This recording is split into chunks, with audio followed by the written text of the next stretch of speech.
Rain battered the windshield of my beat-up Subaru as I pulled into the driveway of Henry's sprawling Seattle mansion, the birthday cake on the passenger seat wobbling precariously. My heart thumped louder than the storm, a gnawing sense of dread clawing at me. Something was wrong, terribly wrong. The mansion's windows stared back, dark and uninviting, like eyes hiding a secret. I gripped the steering wheel, my knuckles white, and whispered to myself, "Just get through tonight, Olivia." The cake's plastic lid fogged under my breath as I grabbed it, along with a card I'd rewritten twice, unsure how to address a man who once called me Sunshine before a stroke supposedly chained him to a wheelchair. I stepped out into the October downpour, the cold biting through my thrift store coat. The air smelled of wet cedar and regret. The cul-de-sac was eerily quiet, save for the rhythmic slap of rain on asphalt and the distant hum of Puget Sound. No cars lined the street, no lights flickered in the neighbors' homes. My boots crunched on the gravel path as I approached the front door, the cake balanced in one hand, my keys jangling in the other. Henry had insisted I keep a key after I started helping with his care, a gesture that felt like trust, but now seemed like a trap. The door creaked open, and the foyer swallowed me in its sterile chill. The scent of pine cleaner and lavender candles, Margaret's signature, hung heavy, but the house was dead silent. No birthday banners draped the staircase. No laughter echoed from the dining room. My stomach twisted. I'd told myself Ethan and Margaret were just late, stuck in traffic on I-5, but deep down, I knew better. Lateness wasn't their style. Avoidance was. I set the cake on the mahogany hall table, my fingers brushing the card's envelope. To Henry, with love. Too formal? Too soft? I wasn't sure. The man who'd laughed at my bad puns over Sunday barbecues wasn't the same one I'd seen since the stroke. That Henry had been replaced by a frail figure in a wheelchair, his eyes carrying a weight I couldn't name. I called out, "Henry! It's Olivia." My voice bounced off the polished hardwood, unanswered. The grandfather clock ticked in the corner, each second a hammer against my nerves. I moved toward the kitchen, the cake's weight grounding me. The hallway was dim, the chandelier unlit. My reflection flickered in a gilded mirror, my face pale, my dark hair plastered to my cheeks from the rain. I looked like someone who'd already lost something she couldn't name. A year ago, Henry had been the one to notice my silence at family dinners, asking if the nightmares from my miscarriage had eased. Ethan, my husband, had brushed it off, saying I was too sensitive. Margaret had nodded, her smile sharp as a paper cut. But Henry, he'd seen the shrapnel in my eyes, the kind only someone who'd survived their own wars could recognize. The kitchen door swung open, and I froze. There, on the butcher block island, sat a single slice of pepperoni pizza, grease pooling on a crumpled paper towel. Henry was slumped in his wheelchair, a faded quilt draped over his knees, his shoulders sagging like a man carrying a decade of betrayal. The TV was off, no candles, no gifts, just the hum of the fridge and the rain's relentless drumbeat outside. His eyes met mine. Apology, shame, and something else, something fierce. Dad," I whispered, my voice cracking on the tiles. I set the cake down, my hands shaking as I fumbled for a plate, a knife, anything to keep busy. My heart raced, a caged animal sensing a storm. Before I could light a candle, my phone chirped with a FaceTime call. Ethan's name flashed on the screen. I hesitated, then answered, propping the phone against a vase. The screen burst with color, golden sand, turquoise waves, a Bahamian sunset blazing red. Ethan lounged against a tiki bar, a piña colada sweating in his hand, his sunglasses perched on his head like a crown. Margaret leaned in, a hibiscus flower tucked behind her ear, her linen dress screaming money. "Well, look who's playing nurse," she sang, her voice dripping with mock sweetness. Ethan smirked, his teeth too white. Hope you're having fun babysitting the old man, Liv. Don't let him drool on the cake. Margaret clinked her glass against his. He won't even know it's his birthday. Just keep him upright, Olivia. Don't break anything. Their laughter sliced through the speaker, sharp as a switchblade. I glanced at Henry. His jaw trembled, but his eyes burned with something I hadn't seen in months. My own hands shook as I steadied the phone. You left him alone, I said, my voice barely a whisper. Ethan shrugged, swirling his drink. He's got you, doesn't he?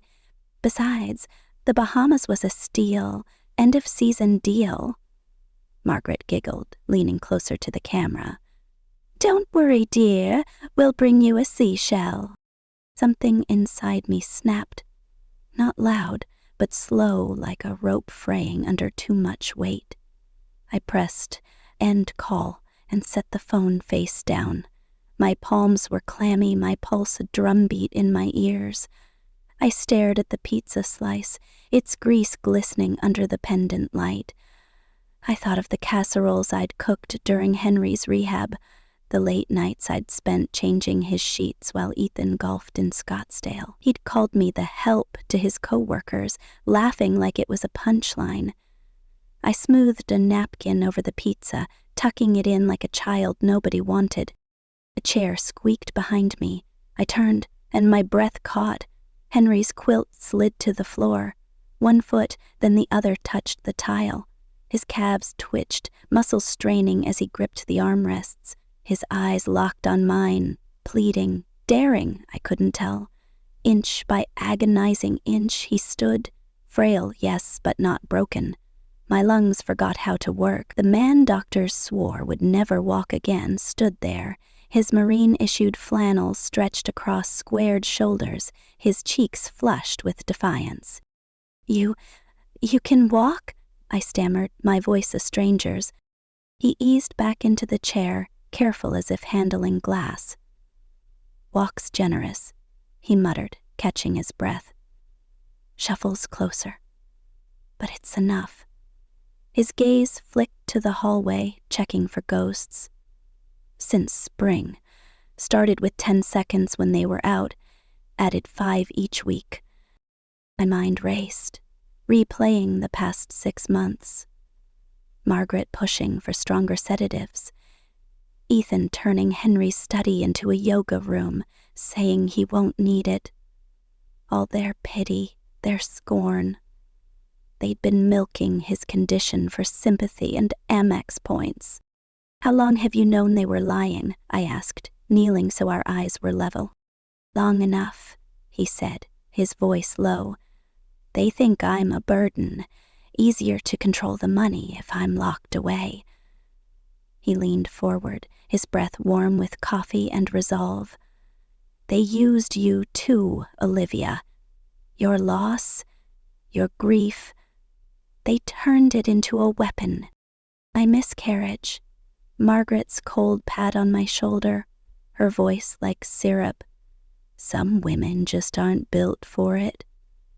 Ethan's golf trip the next weekend, leaving me to cry alone in a hospital parking lot. Only Henry had texted at 2 a.m., "Proud of you, sunshine." He reached for a bookshelf, his fingers finding a hidden latch. A drawer slid open with a soft scrape, revealing a battered accordion folder and a USB drive. "I recorded everything," he said. "Hidden cam in the garage, baby monitor in my room. Their calls, their plans, even Ethan last night, bragging about changing my trust while sipping my bourbon." I glanced at the hallway, half expecting Ethan to burst in. "Why show me?" "Because you show up," he said simply. "And kindness without a spine gets crushed."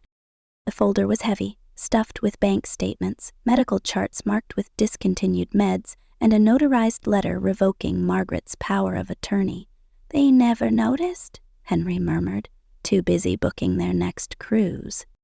My pulse thudded. Years of swallowing their insults, of telling myself to keep the peace, collapsed in a heartbeat. I pressed my hand over his, the skin liver-spotted but warm. "Then let's give them a birthday they'll never forget." He chuckled, rusty but real. "That's my girl." The grandfather clock chimed 7, its echo filling the house. I helped Henry settle, checked the baby monitor's red light, still recording, and locked the drawer. My phone buzzed, 3 texts from Ethan. "Where's Dad's meds? Cake's cute. Send a pic for Instababe." I powered it off. Outside, the rain had thickened into a syrupy darkness. Streetlights flickered as I slid into my Subaru, the cake's frosting scent mixing with the damp leather of the seats. I didn't turn on the radio. The engine's hum was enough, my thoughts rearranging like puzzle pieces. No tears tonight, just a slow, burning clarity. The Olivia who apologized for existing had stayed in that kitchen. Halfway home, my dashboard lit up. A voicemail from Ethan, his voice tight with suspicion. I ignored it. The subdivision's entrance glowed under sodium lights, brighter than I remembered, as if the night itself was cheering my rebellion. I parked in my driveway, the engine ticking as it cooled. My house's windows glowed warm, but I lingered, listening to the rain, feeling the steering wheel's worn leather under my fingers. The woman who'd driven away from hospitals alone was still here. But she wasn't alone anymore. I stepped out, boots crunching on gravel, and looked up at the moon, half hidden by clouds. "Not just a witness," I whispered to the empty street, "part of the storm." The next morning I was back on the highway by 6, the pink dawn reflecting off my windshield. I hadn't slept much, but adrenaline made coffee redundant. I didn't text Ethan, let him wonder why my phone's location pinged back at Henry's. Pulling into the mansion's driveway, I felt a spark of ownership, like the cracked concrete already answered to me. Henry waited in the doorway, his robe belted, his posture straighter than any doctor would believe. He tipped his chin toward the garage. "We'll need a step stool." No pleasantries, just mission tempo, like he was back in Vietnam, plotting a move. The garage smelled of motor oil and forgotten Christmas lights. Ethan never let me linger here, calling it his domain. Funny how his masculinity needed a padlock. Henry pointed to a drywall seam I'd never noticed. "False panel," he whispered. "Push up and slide." I climbed the stool, my hands steady despite the dust raining down. The panel gave way and a metal lockbox thudded into my palms. Inside, 3 tiny cameras and a battered hard drive clinked together. "They forgot one thing," Henry said, his voice low. "I was trained to document enemy movement." We carried the loot to the basement office, a room Margaret called the cave. Dust coated the desk, the air stale from neglect. I booted up the ancient PC, its fan wheezing like an old dog. The monitor flickered, revealing a dated interface, but it loaded the files. Time-stamped clips filled the screen, each labeled in Henry's precise hand. He tapped one, June 8, kitchen. Margaret's voice crackled through the speakers. "If he kicks it before August, I'm booking a yacht with his money." My stomach lurched. I clicked another. Ethan leaned over Henry's wheelchair, his voice syrupy. "Stay alive till the refinance clears, Dad. Then we'll see." Clip after clip rolled. Talk of selling Henry's vintage Mustang, draining his 401k, forging his signature. One from 2 nights ago in this very garage showed Ethan sipping a beer, telling Margaret, "Olivia's useful for now, picks up meds, keeps the lights on." Once we moved Dad to Pineview, we cut her loose. My nails dug into my palms, crescent moons of rage. I'd paid for half their business trips with my own card, the one Ethan canceled. Henry's jaw tightened. "They strip you piece by piece," he said. "Dignity, money, memory." I inhaled, steadying myself. "We have proof. But is it enough?" He produced a ring of tarnished keys. "There's more upstairs. Files I hid when my hands still worked. Beneficiaries, transfers, passwords. His eyes pinned me. What's up there might change everything. The attic stairs creaked under my weight, each step kicking up insulation dust. My flashlight beam cut through the gloom, landing on a dented filing cabinet behind a pile of suitcases. The middle drawer groaned but opened, revealing folders the color of ash. The first tab read Beneficiary Amendment. My phone showed 2 days until Ethan and Margaret's flight landed. Time enough if I moved fast. I flipped the folder open. Henry's signature glowed beside a notary seal, dated last April. The new beneficiary, Olivia R. Harper. A shiver ran through me. Vindication, grief, fury. Ethan hadn't mentioned this. Of course not. He'd probably planned to shred it once Henry misplaced it. A floorboard creaked downstairs. My heart stopped. "You okay up there?" Henry called. "Better than okay," I shouted back, clutching the folder. "We just found our backbone." But as I descended the attic ladder, a shadow moved in the hallway below. Too quick, too deliberate. My breath caught. Someone else was in the house. The rain hadn't stopped, but the air in the attic felt heavier, like it was holding its breath with me. I gripped the folder, my pulse hammering. The shadow I'd seen wasn't Henry. His wheelchair's faint squeak was unmistakable, and it hadn't moved. I eased down the ladder, each rung creaking like a warning. The flashlight trembled in my hand, its beam slicing through the dark. I reached the hallway, the folder pressed to my chest like a shield. "Henry?" I whispered. No answer. The house was too quiet, the kind of quiet that hides a predator. I crept toward the kitchen, my boots silent on the rug. A faint metallic click came from the living room. My stomach dropped. I knew that sound. A door latch, maybe the patio slider. Someone was inside, and they weren't supposed to be. I ducked behind the staircase, my breath shallow. The folder's edges dug into my ribs. I couldn't lose it. Not now. A floorboard groaned near the foyer. Heavy footsteps, deliberate, not Henry's shuffle. I peered around the corner, catching a glimpse of a figure in a dark jacket, their back to me, rifling through the hall table where I'd left the cake. My phone was still there, powered off. If they found it, they'd know I was here.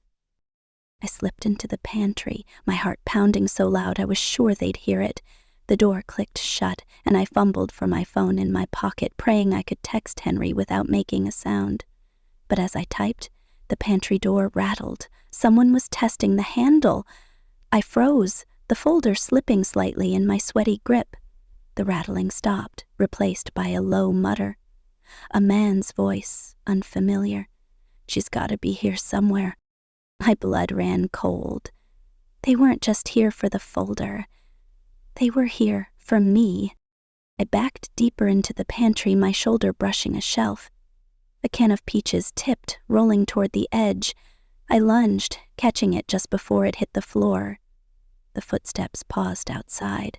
Silence stretched unbearable. Then they moved away, toward the kitchen.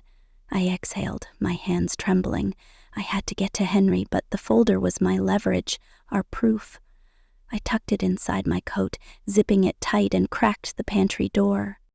The living room was empty, but the patio slider was ajar, rain pooling on the hardwood. They'd come in that way. I crept toward the kitchen, where Henry's wheelchair sat by the window. He was still there, his back to me, but something was wrong. His head was tilted, his hands limp on the armrests. "Henry," I hissed, rushing to him. His eyes snapped open, sharp and alert. "Quiet," he whispered. "They're still here." "Who?" I asked, my voice barely audible. "Don't know, but they're not family." He nodded toward the counter where a small knife gleamed beside the cake. "Take it." I grabbed the knife, its weight cold and foreign in my hand, the folder pressed against my chest, a reminder of why I couldn't run. We had proof. Proof that could ruin Ethan and Margaret, but someone else knew we were digging, and they weren't here to wish Henry a happy birthday. A crash came from the garage, glass shattered, followed by a curse. Henry's eyes met mine, steady as steel. "Get to the car," he said. "I'll cover you." "Cover me," I hissed. "You can barely—" "Move," he snapped, his voice pure marine. He gripped his cane, his knuckles white. I bolted for the front door, the knife in one hand, the folder tucked tight. The rain hit me like a slap as I sprinted to my Subaru, the headlights of a strange black SUV glinting in the driveway. My keys slipped in my wet hands, but I got the door open, sliding inside. The engine roared to life just as a figure emerged from the garage, their face hidden by a hood. They raised something. A flashlight? A gun? I didn't wait to find out. I floored the gas, the Subaru fishtailing on the wet gravel. The folder slid to the floor, but I didn't stop. In the rear view, the figure stood motionless, rain blurring their shape.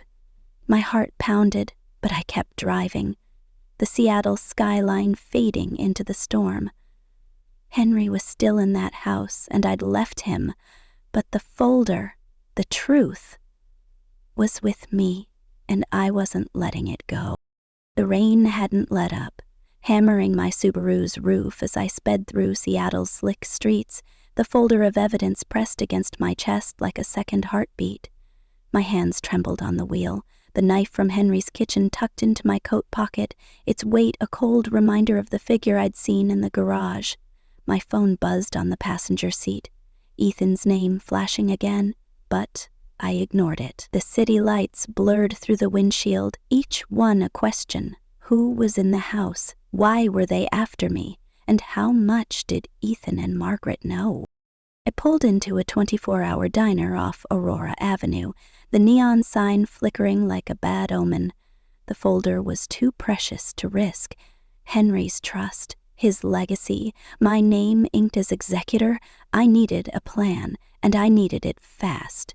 The diner's fluorescent glow spilled onto the wet pavement as I slipped inside, the smell of burnt coffee and greasy hash browns grounding me. I slid into a corner booth, the folder hidden under my coat, and ordered a black coffee I didn't intend to drink. My eyes scanned the room. A trucker nursing a burger, a waitress wiping down counters, and a man in a hoodie at the bar, his back to me. Something about his posture, too still, too alert, made my skin prickle. I opened the folder, my fingers brushing the notarized beneficiary amendment.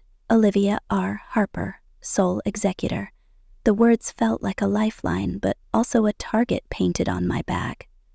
Henry's recordings, the forged signatures, the revoked power of attorney, they were enough to bury Ethan and Margaret.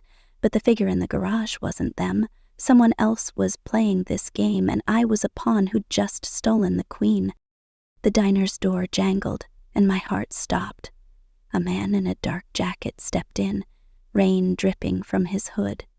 His eyes swept the room, lingering on me for a split second before he took a seat near the entrance. I forced myself to breathe, my hand slipping to the knife in my pocket. The waitress slid my coffee across the table, oblivious to the tension coiling in my gut. Needed to get the folder to James Carter, Henry's lawyer, but the clock on the wall read 9:47 p.m. His office was closed, and my apartment wasn't safe, not with that SUV's headlights burned into my memory. My phone buzzed again, a voicemail this time. Ethan's voice, tight with irritation. "Olivia, where the hell are you? Dad's meds are missing and the house is a mess. Call me back." I deleted it, my jaw clenching. He didn't know about the folder, but he'd figure it out soon enough. I texted Henry, "Safe, folder with me." "Who was in the house?" His reply came instantly. "Don't know. Stay sharp. Carter's expecting you tomorrow, 8 a.m. I sipped the coffee, bitter and cold, and pulled out my laptop. The diner's Wi-Fi was spotty, but I managed to email scanned copies of the folder's contents to myself, Henry, and Carter. If anything happened to me, the truth wouldn't die. As I hit send, The man in the hoodie glanced over, his face half hidden. My pulse spiked. I closed the laptop, tucked the folder tighter under my coat, and stood, leaving a crumpled 5 on the table. The parking lot was a sea of shadows, the rain blurring the streetlights. I unlocked my car, scanning for the SUV. Nothing. But as I reached for the door, my foot caught on something slick. A puddle, I thought, until I looked down. Brake fluid pooling under my car. My stomach dropped. Someone had cut the lines. The memory of my near crash on the hill flashed back. Someone had tampered with my car before, and now they'd finished the job. I backed away, my breath shallow, and ducked behind a dumpster. The man in the dark jacket stepped out of the diner, his phone pressed to his ear. "She's here," he muttered. "Subaru, blue, license plate ends in 479. My blood ran cold. I didn't wait to hear more. I sprinted across the lot, the folder digging into my ribs, and slipped into an alley behind the diner. The rain soaked through my coat, but I kept moving, my boots splashing through puddles. The knife in my pocket felt heavier now, less a tool and more a necessity. The alley led to a side street where a late-night bus idled. I boarded, fumbling for change, and sank into a seat at the back. The folder was still secure, but my mind raced. Who was after me? A hired thug, someone Ethan and Margaret had sent to clean up their mess? The bus lurched forward, and I watched the city slide by, each passing car a potential threat. I needed to get to Carter's office, but first I had to survive the night. I got off near Pike Place, the market stalls shuttered and silent. A cheap motel glowed across the street, its vacancy sign flickering. I checked in under a fake name, Sarah Jones, the first thing that came to mind, and locked the door behind me. The room smelled of mildew and cigarette smoke, but it was a fortress for now. I wedged a chair under the doorknob, spread the folder's contents on the bed, and started photographing every page with my phone. My hands shook, but I forced them steady. This was bigger than me, bigger than Henry. It was about justice, about exposing the vultures who'd preyed on a man they thought was broken. As I snapped the last photo, a thud came from outside the door. I froze, the knife in my hand. The doorknob rattled, slow and deliberate. My heart pounded, but I didn't scream. I grabbed the folder, stuffed it into my backpack, and moved to the window. The fire escape was rusted, but it was my only way out. The rattling stopped, replaced by a low scrape, like metal on wood. Someone was picking the lock. I threw open the window, the rain hitting my face as I climbed onto the fire escape. The metal groaned under my weight, and for a terrifying moment I thought it would give. I scrambled down, my boots slipping on the wet rungs, and hit the ground running. The alley behind the motel was dark, lined with overflowing bins. I didn't look back. I couldn't. The folder was my shield, my weapon, and I wasn't letting it go. I found a 24-hour coffee shop near the waterfront, its windows fogged with steam. I slipped inside, my clothes dripping, and claimed a table in the back. The barista didn't bat an eye. Seattle was used to soaked stragglers. I ordered another coffee, more for warmth than taste, and checked my phone. A new text from Henry. "Carter's ready. Stay alive till morning." I smiled. Despite everything, that was Henry. Gruff, direct, and fiercely on my side. The folder's contents burned in my mind, the forged signatures, the drained accounts, the $1.00 house agreement. They were a map of Ethan and Margaret's greed. But the man in the diner, the cut-break lines, the lock-picking at the motel, those weren't their style. They were cowards, hiding behind smug laughter and tropical drinks. Someone else was pulling strings, and I needed to know who, before they caught up to me. At 7:30 a.m., I caught a cab to Carter's office in Belltown, the folder hidden in my backpack. The rain had eased to a drizzle, but the city felt heavier, like it was waiting for something to break. Carter's office was in a sleek glass building, the kind that screamed money. The receptionist waved me through, and I found Carter at his desk, his silver hair catching the morning light. He stood when I entered, his handshake firm. "Olivia," he said, his voice warm but edged with urgency. "Henry called. Let's see what you've got." I handed him the folder, my hands steady now. He flipped through it, his jaw tightening with each page. "This is more than enough," he said. "Felony fraud, elder abuse, conspiracy to defraud the trust. The recordings alone could put them away." He tapped the beneficiary amendment. "And this? Ironclad, filed with the county last April. They can't touch it." Relief flooded me, but it was short-lived. "Someone's after me," I said, my voice low. "My brakes were cut. Someone tried to break into my motel room last night." Carter's eyes narrowed. "Did you see their face?" "No, but they knew my car, my plate. They're not amateurs." He nodded, pulling out his phone. "I'm calling security. You stay here until we get you protection." He handed me a legal pad. "Start writing everything, every detail, every threat. We're building a case, and you're the linchpin." As I wrote, the memory of the previous night's chase played on a loop. The shadow in the garage, the man in the diner, the lock-picking at the motel. My pen paused. The $1.00 house agreement. Henry's mansion, deeded to me for $1. It wasn't just a gesture. It was a declaration of war. Ethan and Margaret had sold heirlooms, drained accounts, but the house was the prize, and someone wanted to make sure I didn't claim it. Carter's phone rang, and he put it on speaker. Henry's voice came through, steady as ever. "Olivia, you okay?" "Barely," I said, managing a weak laugh. "But I've got the folder." "Good girl," he said. "Carter, you got the orders ready?" "Drafting now," Carter replied. "Freezing asset transfers, halting sales, liens on accounts. We'll bury them." Henry's chuckle was low, almost feral. "Make it quick. They land tomorrow." "Huh." I leaned forward. "Henry, who was in the house last night?" A pause. "I don't know," he said finally. "But I found a burner phone in the garage after you left. Someone's been watching us." My blood ran cold. A burner phone meant professionals. Hired muscle, maybe, or worse. I glanced at Carter, who was already typing, his fingers flying across the keyboard. "We're filing for a restraining order," he said. "Ethan, Margaret, and any unknown parties. You're not alone in this, Olivia."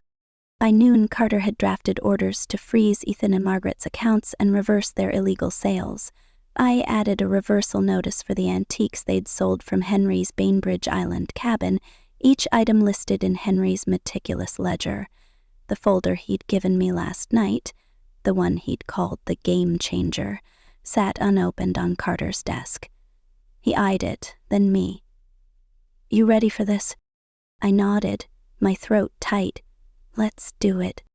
He broke the seal, revealing a single page, a notarized clause from 2010, part of Henry's original trust.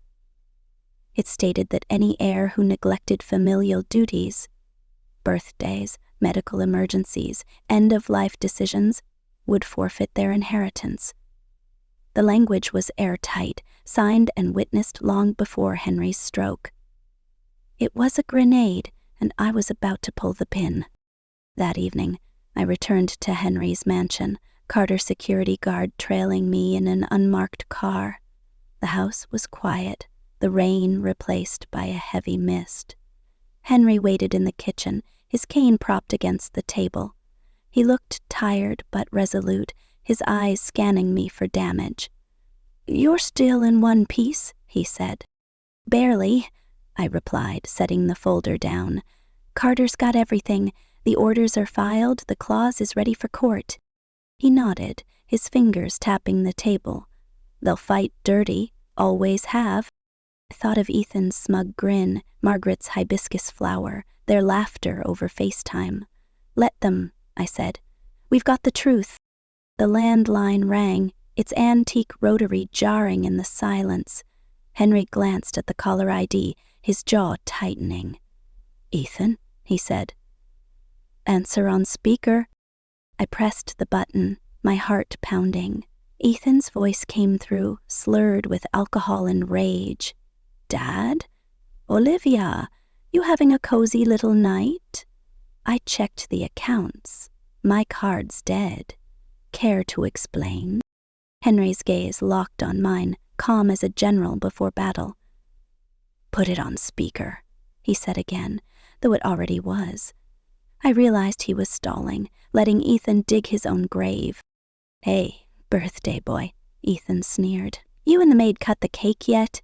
Margaret's cackle followed, sharp and brittle. "Bet she lit a candle on that pizza slice." I stayed silent, my eyes on Henry.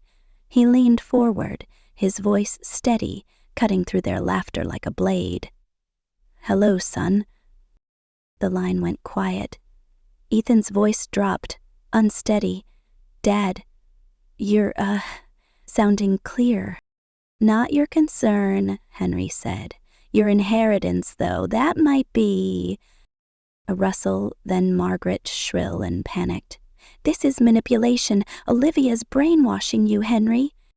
I opened the folder, my voice smooth as ice. "Actually, I'm executing my duties under a notarized power of attorney, signed by Henry Harper and filed 6 months ago. The attorney of record is James Carter." Silence. Then, Ethan, his voice shaking. "What are you talking about? You're not even family." "According to Henry's will," I said, "I am. Sole successor trustee, in fact." Margaret huffed. "This is absurd. We've already sold the cabin's antiques, cleared out the junk. That place needed an upgrade." My hands tightened on the folder. "You sold items from a trust property," I said, heat creeping into my voice.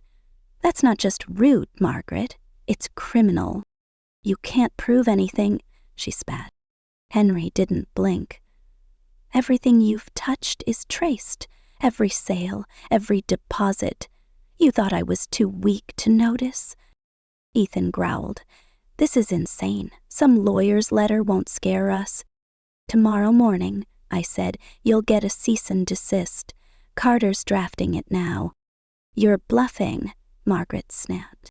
"No," I said, my voice a glass pane ready to shatter. "You got too comfortable stealing from someone you thought was broken." Ethan's voice dropped, almost a whisper. "What do you want?" Henry leaned back, his eyes cold. "To see what happens when the forgotten become the powerful." Margaret lost it, her voice rising to a screech. "You're a bitter old man letting a gold digger poison you." I raised an eyebrow, ignoring the insult. "Your mistake," I said, "was thinking kindness is weakness. Some of us fight quietly and win." Ethan shouted, "You're not getting away with this. We'll get our own lawyer." Henry's chuckle was dry as bone. "Good. Let them read the trust. Then let them explain how badly you've screwed yourselves." The line crackled with their raised voices, Margaret yelling about some cousin in real estate law. I ended the call, the silence louder than their screams. I looked at Henry, my heart still racing.